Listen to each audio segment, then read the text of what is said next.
and we'll start talking about testing.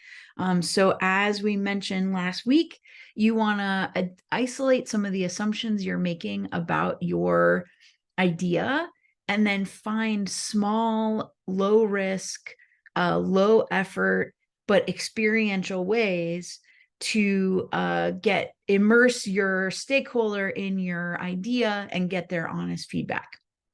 So kind of like the video or the two videos from last week, you want to really, instead of kind of talking about your idea to someone, you want to have them actually pretend to act it out or look at a document so that they can give you really concrete and specific feedback. So here we are in test. And you want to go back out to stakeholders. It could be the same person that you interviewed. It might be someone different. You want to just make sure, again, that you're connecting with someone that you have a relationship with or someone that you've been introduced to that understands the context of the project. Your goal in this part of the design process is not to sell your idea. So you're not trying to kind of get people on board or get people to participate or buy what you're trying to sell. What you want to do is really get their authentic and meaningful feedback.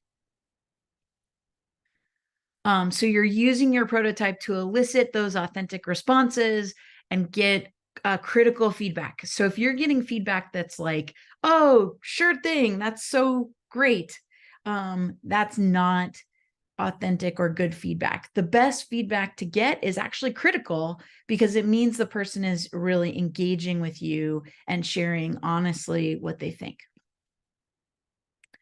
So in order to do this, you want to kind of set the stage for the experience, explain a little bit of the context, let your user experience the prototype.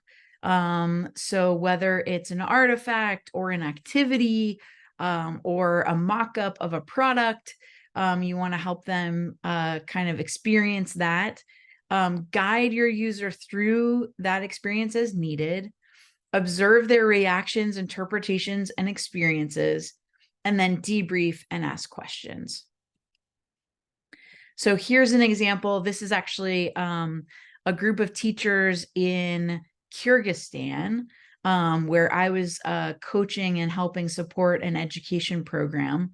And this was a mock-up of a math classroom that the teachers wanted to create.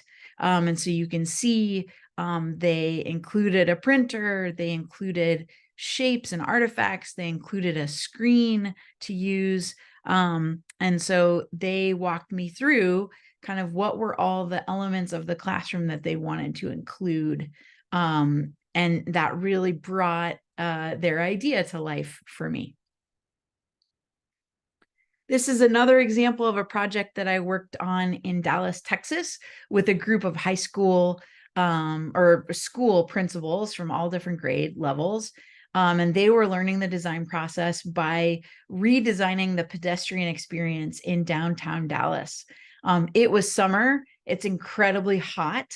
It's a very car-centric community. And so these educators had come up with an idea of kiosks that would mist you with cool water and a fan, but also give you time estimates in terms of walking to different locations. So, and then they went back out onto the street. They didn't know this person. They kind of encountered him and asked him to give them feedback. And you can see how they have kind of a mock-up of the kiosk. And then they're explaining and getting feedback about the idea.